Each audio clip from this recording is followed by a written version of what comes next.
Hello, Pirates Nation. Team Insider Oliver Nissi here. This week, Leverett Ball and myself chatted with EJ Price, offensive lineman for the Massachusetts Pirates, via Zoom. The following is our conversation or the questions that we asked EJ. Hope you enjoyed this week's episode. Welcome into another edition of Pirates Weekly. Your hosts, Oliver Nissi and Leverett Ball. It's another week. We're doing this episode Zoom style, and we are gratefully joined this week by EJ Price, one of the newest members of the Massachusetts Pirates, an offensive lineman. EJ, you calling us from Georgia tonight? Is that correct? Actually, Clarksville, Tennessee. I'll be down in Georgia in a couple days, though. Okay, so you're calling us from Tennessee, and again, thank you so much for coming on Pirates Weekly. And we're just going to jump right into some questions with you. First question, we're going to talk. I want to talk about first with the Pirates. So, you joined the Pirates in December 2020. I mentioned you're offensive lineman, and have you had a chance to meet any of the other players on the Pirates? And how do you think you'll fit in on the offensive line with some of the other guys the Pirates have signed? Well, I haven't had a chance to physically meet anybody. Of course, everything going on with the COVID-19 and different things like that. I've been able to connect with a few guys through social media. We have a great media team there. They posted a good highlight clip of me from the University of Kentucky. So I've connected with a few guys. We followed each other, kind of liking each other's pictures, comments and different things like that. I definitely feel like I won't have a hard time connecting with the guys. I did see Kendall Baker was signed to us, and he went to UGA. I grew up in Georgia, played high school ball right in Gwinnett County, so I'm definitely familiar with the Bulldogs and different things like that. And I'm definitely impressed about the talent of the NFL experience, CFL, XFL experience that Jawad has put together. And I'm extremely excited just to be a part of this team, man. Yeah, and EJ, you're a guy who's moved around a lot. You played for two different college teams, first USC and then transferred to Kentucky. And as a professional player as well, you've moved around. You've played in the CFL, you've played in the Spring League. Now you've signed with the Pirates to play in the IFL. So as someone who's switched teams more than once, how do you get comfortable with a new team, whether it was when you're transferring in college or switching teams in the pros? Does it take a while to really get a feel for the system, or do you kind of just blend in seamlessly? Well, honestly, offensive line play is pretty much universal. Of course, you got different coaches that may coach a few things a few differently. The terminology and the play call, as far as the name of the plays, kind of change, but it's basically the same combo blocks. Zone, inside zone, outside zone. So it's really not that difficult. I feel like I have a high football IQ, and that has helped me adapt to wherever team I was at the time. I always have been a people's person since a very young age. So I usually adapt pretty well to new surroundings and, blend in with my teammates pretty well. I'm not a big talker. I like to let my pads do the talking. So I feel like a lot of times when I've been the new guy at a place, I've let my pads talk, and I showed that I was a hard worker. I was going to come in, work hard, not worried about trying to be a big ego guy or anything like that. And I feel like that's the best way to earn your teammates' respect. So being with that mindset, it's been a pretty much of an easy transition for me wherever I have went. You're not a big trash talker, you're not going to go barking in guys' faces. You're just going to let your play do the talking. I mean, like I say, everybody, it's easy to say that, but when you're in between the lines, it definitely gets intense out there every now and then. And, it's been times where, I've got a little chippy with the D-line and they've got a little chippy with me. So I'm a competitor at the end of the day. So, I wouldn't be completely truthful if I sit here and told you, I don't do a little trash talk when the juices get flowing, but that's not my main aspect. My main thing is, if you have a whole lot of things to say and you want to do a lot of talking, you know what? Okay, I'm going to put your helmet in the dirt. So EJ, joining the Pirates, you're one of the youngest players on the team, just 23 years old. How do you feel like you can use your younger age to an advantage with the Massachusetts Pirates? I'm definitely excited about some of the veteran talent that Jawad acquired this offseason with guys having NFL experience. So, with me being a younger guy, I feel like, I can be a sponge. I can soak up a lot of that knowledge from those guys who, like I said, who had, NFL experience and have played on the highest level and the level that I aspire to be one day. Again, my youthfulness, I feel like will, be to my advantage in a way where, I'll be able to contribute to the team and, be able to have the endurance to, play whenever I'm needed and however long I'm needed. So I really feel that will be an advantage to me being a younger guy, but just being able to soak up the knowledge from the veterans and the guys that have been at that highest level. I mean, that's knowledge that you can't pay for. So I'm excited about that. And like I said, I'm just excited to be a part of the team. Yeah, and also, Oliver kind of mentioned how you're one of the youngest players in the team, but you have an unusual amount of professional football experience for someone your age, and you actually went pro before you were NFL draft eligible because you went and played in Canada in the CFL after your redshirt sophomore year.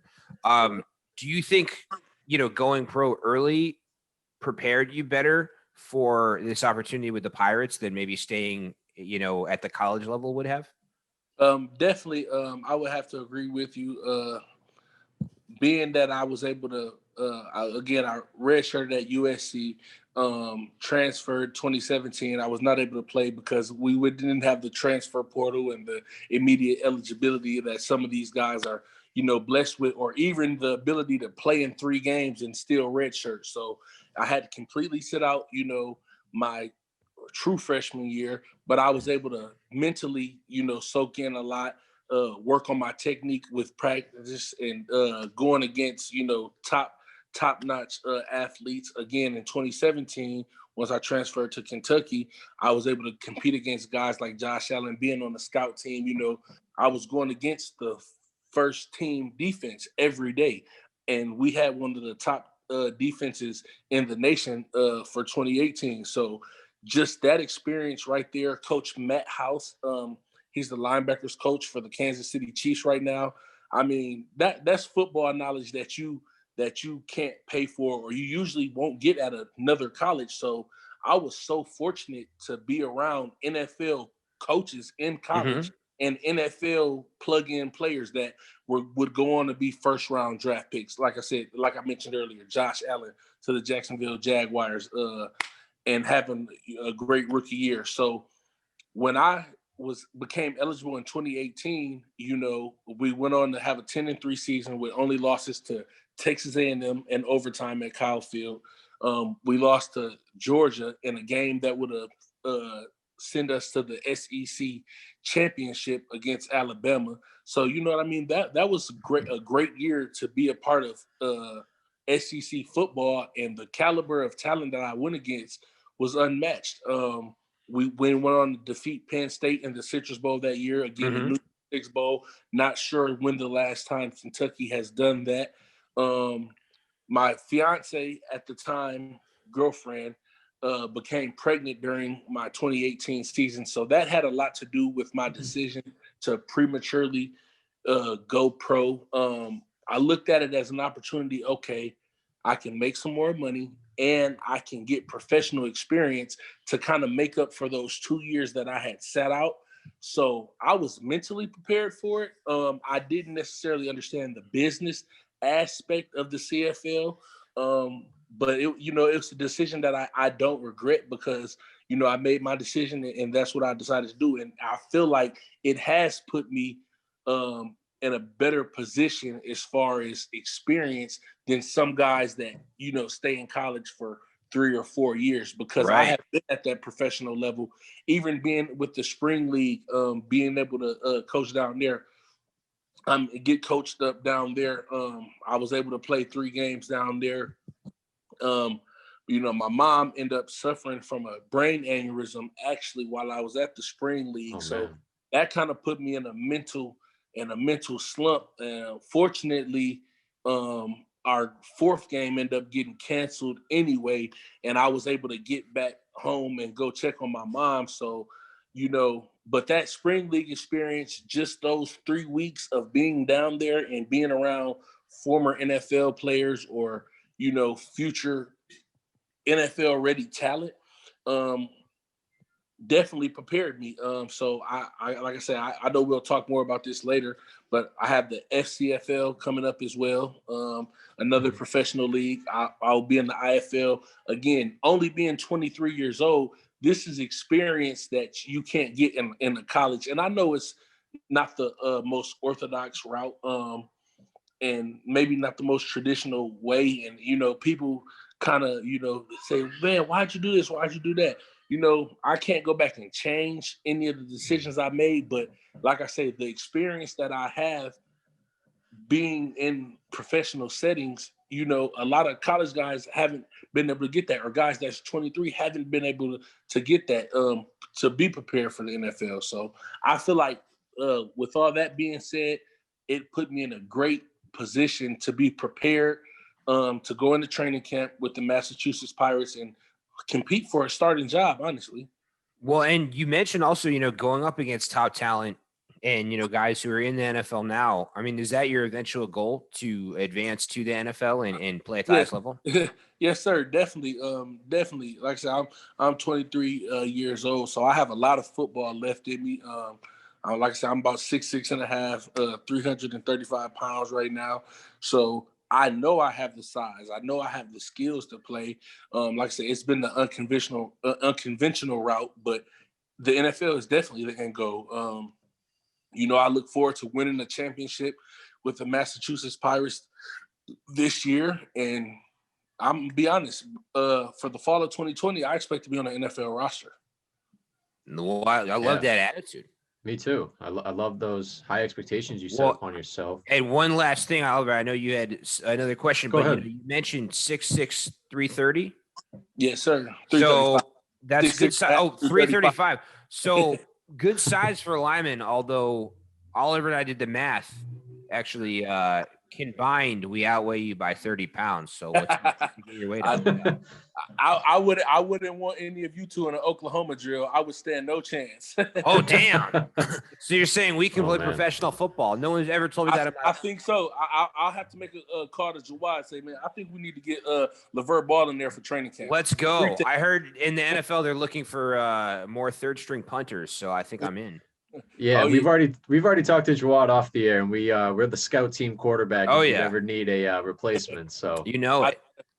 We'll be dependent on you. But EJ, I mean, we keep bringing up your size, 6'6.5". That puts you right up there for, there's another offensive lineman.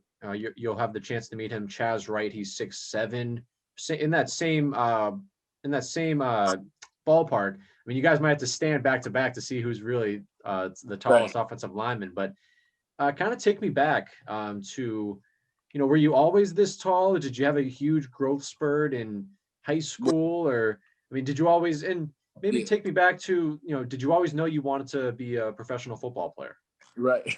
So actually, you guys will find this pretty funny. And again, I like I say, you can talk to my middle school coaches, my little league coaches, all the way up until 8th grade. Believe it or not, I was a quarterback. And I at 12, I hit 6 foot even at 12 years old. So I wasn't as heavy. I was a kind of tall, more slimmer kid. And I think that goes to show in my film, as I'm more of an athletic offensive tackle. I'm able to kind of move and sometimes that has been a fault of mine, because I've been criticized as, oh, well, if you do this, or you don't kick this way, or people that's how a lot of offensive tackles get beat around the edge and different things like that. But it really doesn't happen for me. I'm able to make up for it with my athletic ability. But I realize at the next level, I definitely have to be technically sound when it comes to the football technique. But my athleticism has made up for a lot of that in my playing days. But to get back to about my size, again, like I said, I was 12 12 years old when I hit 6 foot. I grew up playing quarterback all the way up until 8th grade. I did hit a weight growth spurt my 9th grade to 10th grade year. I went from about 190 my 9th grade year by the summer going into my sophomore year, I was 265 pounds. So again, I wasn't a chubby kid, wasn't a heavier kid, like as far as the way I carried it. Looking at me, you would have thought I was around 240, 220, but I was 265 and I just carried it so well. And I was just blessed with my size, from God. So I've always been a bigger guy, but it was definitely that 9th grade year to 10th grade year when I became, okay, yeah, this guy has the potential to be a great offensive tackle. And that's, what my high school coach sat me down and told me, like, believe it or not, I don't know how many guys have had that situation where going into fall camp, the coach was kind of scratching his head on, okay, are we going to have this guy be our quarterback or are we going to put him at our as left tackle? I don't think many guys have had that dilemma, before. But again, I was so athletic that I was able to do it. And then throughout the season, I just continued to pick up weight. And at the time, I was needed to fill in that void at offensive line. Not to get too long-winded about this, but you kind of got me going back down memory lane. Nostalgia, here. Yeah. Well, So did you hear the Buccaneers are going to move Tom Brady to tackle? I'm lying. Right. But yeah, no. So all seriousness though, yeah, we just we didn't have really good size on the offensive line, so that's what it came down to. And when I played the position, I end up falling in love with it. I'm always a team first type of guy. Even growing up, I was the kicker, I was the punter, I played defensive end, I played quarterback. We had a couple fast kids on our team that we would put in kind of a wildcat situation, and I would be a blocking tight end, kind of lead blocker. So I've always had that mindset since 6-7 years old that I will do whatever it takes for the team to win, and I don't like to come off the field. And I even told Jawad that, I mean, look, I'll play offensive tackle. If you need me to go over there on the D line, I'll come off and get a sack for you. I won't give up a sack on the offensive line, and I'll come off and get a sack for you on the defensive line if you need me to. That's awesome. Well, one of our upcoming guests is kicker Gabriel Rui. You mentioned you were a kicker at one point. Right. Well, that was Little League. But let's hope Gabriel or none of the guys on the team get hurt. But if he went down, maybe you come off the bench, boot one through the uprights. Who knows? Man, I would definitely have to do some practice. I haven't kicked the field goal in years, so I wouldn't be too confident about that. I seen Pato Chosico do it for the Bengals, but I'm not sure if I can come off the bench and kick a field goal. That could be a social media poll, though, on the Pirates Instagram. Exactly. Better emergency kicker, EJ or Oliver? Right, you never know. Or Leverett. We might have to give it a shot in training camp. We'll see. Yeah, the three of us could have a field goal kicking competition. Yeah, have you seen the Adam Schefter? You know how they have him like running the 40-yard dash? Yeah, and, right. That'll be me and Leverett. Oh yeah, it'll be funny. Oh yeah. EJ, you've also alluded to the Spring League, and you spent time in the Spring League in November. And I believe you played on the team called the Generals. Is that correct? Correct. And you actually went up against one of your now current teammates on the Pirates, defensive lineman Willie Yarberry. Right. Who won the battle? Man, so Willie probably is gonna, think he won the battle. And I'm gonna say this, he had a great game. I think he had an interception that game, maybe 2 or 3 sacks. He had a great game. But what I will say is, when me and Willie went one-on-one, I did do a good job of locking him up. The thing was, him and I believe I don't know the number of the other guy or the name of the other guy, they were doing these ET twists. And I got to give y'all the backstory on this because I have to. I get a call on a Friday from somebody, hey, opportunity, would you be interested in going down to the Spring League? Hell yeah, let's do it. All right. What's as soon as you can get down there? When do I need to be down there? As soon as possible. Okay, let me look up some flights. Book the flight for Saturday, 2:00 the next day. I'm on that flight. I arrive, delays, all type of stuff, crazy. I don't arrive in San Antonio until Saturday around 11:30. Get there, check into my room, get some sleep. Wake up the next day, Sunday, COVID testing. Can't go around the team. Get my COVID test back. I'm negative. Okay. Monday, we have a walkthrough, mind you, a walkthrough. I get plugged in as a guard. I've never played guard before, only played offensive tackle. I get plugged in as a guard on Tuesday on national television against Willie. So these guys were picking it up, not to discredit anybody else, not going to get into that. Me and my tackle just couldn't get on the same page with these ET twists. I mean, they would loop out, loop in. I would get down on my guy. Sometimes the tackle would stay on him. You know, Willie looped around, got a sack that way. It was just the ET twist. They were killing us.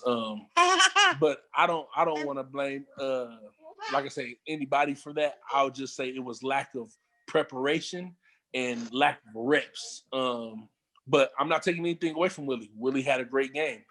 The film doesn't lie. But if you see my film from that game as well and see our one-on-one matchup, I mean, you'll see I hold my own. But yeah, I'll have to statistically, I'll have to give it to Willie though, because as an offensive line, if one of us give up a sack, that counts against all of us. So Willie had the better day that day. I have to give it to him. So EJ, I know, among the different opportunities you've had, you're going to be playing in the upcoming fan-controlled football league, and there are some big names in that league. Former NFL guys, Johnny Manziel, he's going to be playing there. Brian Urlacher, Chicago Bears Hall of Famer, coming out of retirement. What is he, 65 now, and he's playing in the league?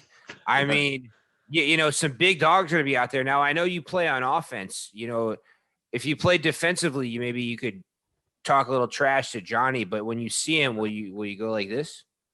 Well, again, I'm not big on the trash talk. I let my past talk, and that's interesting. It's a chance that me and Johnny might be teammates, so I might end up being, his offensive line to have to protect him.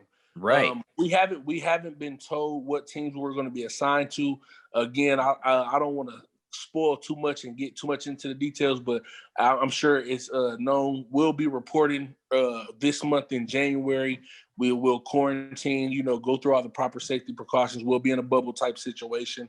And then we'll have a 2-week training camp. After the 2-week training camp, to my knowledge, there will be a draft where the fans actually get to draft the rosters for each team based off of the training camp footage and different things. I'm not exactly sure how it'd be, so I don't want to misspeak. But I'm pretty sure, to be highly competitive, maybe some one-on-ones type of situations that they'll be able to kind of show the fans, okay, these are your options for this position. These are your options for that position. Is that how it's going to go? Not really sure, but I know it will be a draft, and the draft will be by the fans. So I'm not sure if I'm going to be on the Glacier Boys. Not sure if I'll be with Quavo and Destroying is actually the Glacier Boys. Bob Minery is the Zappers, big YouTube personality. Yes. The Beast are Marshawn Lynch. And her name slips my head right now, but a WNBA player. She's also a co-owner of the Beast. I hate that her name is slipping my head right now.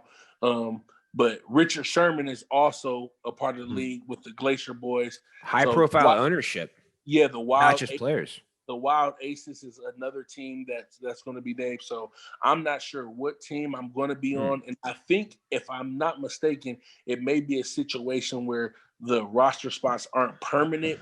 They can change from week to week. But again, there will be more information coming out about that, about the Fan Control Football League. People definitely can follow my Instagram at Golden. That's GOALDYN.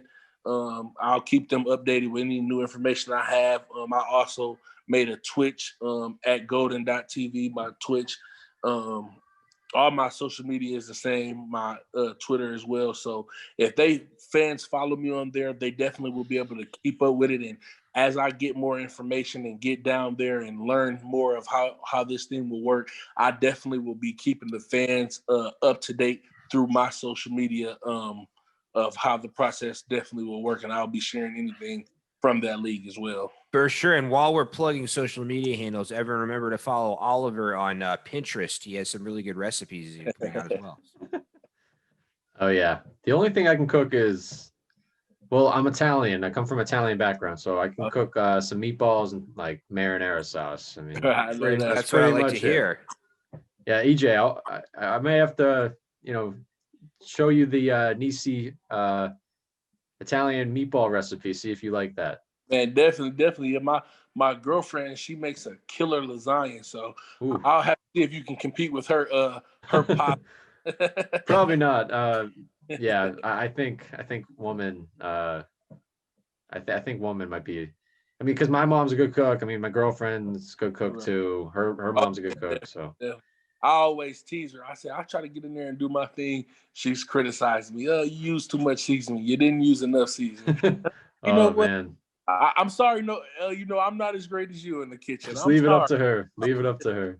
She tells me, you know what? You just stick to the football, and I'll help you with your meals. I said, fair enough. That's a deal. That's a deal. Hey EJ, while we're talking food, what's your pregame snack before a football game? Okay, so again, like I said, I'm a big guy, so I can throw down. I try to keep it light. Believe it or not, I'm a big salad guy. I love to have my Caesar salad with my balsamic dressing. Just that's my go-to before the games. I don't know what it is. It just kind of helps me calm my nerves. It makes me feel healthy, I guess. So I feel like when I eat that Caesar salad before the game, it gives me a little bit of an energy boost. Not sure if that's true, but I probably eat so bad throughout the week that me getting that salad in before the pregame makes me feel like, okay, I ate healthy. Now I'm ready to go. So you mentioned, your pregame meal, but after a game, after a win, I don't know if you know this, EJ, but this show, Pirates Weekly, is actually sponsored by Bud Light. Okay. And we talked on the first episode in which we announced our Bud Light sponsorship. We talked about how remember not to drink until you're 21, and if you're of age, don't drink until after you finish your homework, because there are a lot of college kids in Massachusetts. Right. We want everyone to behave. We're role models. As you can tell, we're both class acts. But how excited would you be to drink a nice cold Bud Light after a win? Honestly, man, I'm not a big beer guy. Believe it or not, I know my fellow offensive linemen are probably out there like, what? I'm not a big guy. I'm not a big drinker. I just never have been. But I definitely will have a cold one every now and then. But I don't know. I'm just not a big beer guy. I'm more of after a game, I need a Pedialyte. That's me, honestly. I make sure I'm not cramping up, and that's not the stereotypical athlete answer, but I'm just being serious, man. Fair enough. I had a muscle spasm one time. I was not hydrated enough after a game, and let me tell you, that gave me PTSD. The first thing I'm drinking after a game is a Pedialyte. Hey, sponsor. Fair me. enough. Right. Yeah. Hey, it might happen. Yeah, maybe is there a salad place around here that maybe could sponsor you as well? Man, I know, right? I love salmon as well, and I know y'all right there by the water. Y'all on the East Coast, so I don't know if y'all gotta go to legal seafoods. Of course. Yeah. So, EJ, we've talked a lot about your background in football, from college football to other professional teams you played on. But I want to ask you also, you made the decision to, come to Massachusetts, play for the Pirates. What was it about the Pirates organization that made you think that this team would be a good fit? So I'm going to be honest with you. Last year for 2020, I was signed with the BC Lions of the CFL. Season was canceled because of COVID, everything like that. I was really kind of down because, again, we talked about, I left college early. So it was very urgent to me that I needed to get professional film soon as possible, or more film for that matter, to get to the NFL and the next level that I want to do. So fortunately, I was able to have the spring league opportunity come up in late 2020 of November. And I also, was told that I would have the opportunity to do the FCFL. Again, that's only around 6 weeks though. So It's from around February to early March. So with that being said, I'm like, okay, that's good. I'm staying active. That's around the time the draft is going to be going on, everything, and again, I followed Willie from the spring league, and I think, he was signed to the Mass Pirate. So I'm like, okay, interesting. Because after the spring league, I mean, guys were thinking Willie might get caught up to the NFL, any second. So after just kind of following him, kind of seeing that, kind of sparked my interest. I think I may have came across the post or something, maybe something that, how Instagram works, suggested videos. And, I came across the Mass Pirates page and I was just like, okay, these guys have serious NFL talent on their team. Like, this isn't your typical, arena team where they, and not to talk down on any other team, but I seen that Jawad was putting together something different in Mass, and it stuck out. So I'm gonna be honest, it was the roster. It was the guys that I was seeing getting signed. Actually, Jawad, reached out to me, kind of said, hey man, what's your situation? What you got going on? And I kind of gave it to him like I gave it to you guys, looking for an opportunity to just continue playing at the next level, continue to get film. I just came from the spring league, have an opportunity to FCFL. Was gonna do that. Hopefully I get some good film for that. We'll have some NFL scouts there as well. And the Mass Pirates was another opportunity that I thought was okay. Some people may turn their nose up at arena football or indoor football, but I seen quality players going there. So I knew this was a quality program. And I said, that's something that I want to be a part of. If I go to Mass, I feel like we can win a championship there. And again, like I said, I plan on being on the NFL roster for 2021. And I felt like it would be mutually beneficial for myself and also Mass for me to sign with them. And that's kind of what led me to Mass Pirates. Again, Jawad is a great GM / owner. And he did a great job of, putting together an impressive roster that makes his program stand out at the end of the day. So he's getting the attention of top talent guys. It's not the ball isn't going to stop with EJ Price. I wouldn't be surprised if there are going to be other top talent guys, that may not fall exactly where they want to be in the NFL, or maybe not have the opportunity that they need in the CFL, but they know they need to be there. I wouldn't be surprised if he's getting more D1 NFL talent within the next coming years. It's going to be to the point where guys are going to be basically begging for a roster spot in Mass Pirates. And I definitely see that for the future. And if this is a program that's going to continue to be great, continue to build a great organization, and I'm extremely excited to be a part of it. Well, EJ, thank you so much again for coming on Pirates Weekly. We hope your off season continues to go well. Your next step in the FCFL, as you were talking about earlier. It was a joy having you on Pirates Weekly. Leverett and I both greatly enjoyed it. And again, best of luck. In the FCFL, we'll see you in March when you come to Worcester, Mass, where the Pirates play. And I know you mentioned earlier about your mom, so hopefully, your mom is doing okay. And I appreciate that. She recovered miraculously. That's perfect, awesome. She man. recovered miraculously, like Perfect. better. A lot of people that have that situation, so I definitely appreciate that. Thank you. That's great. All right. Well, that's awesome. Great news. We'll cap it there. EJ Price again joining Oliver Nissi, Leverett Ball on Pirates Weekly. That's a wrap. Pirates Nation, thank you again. We'll see you next week.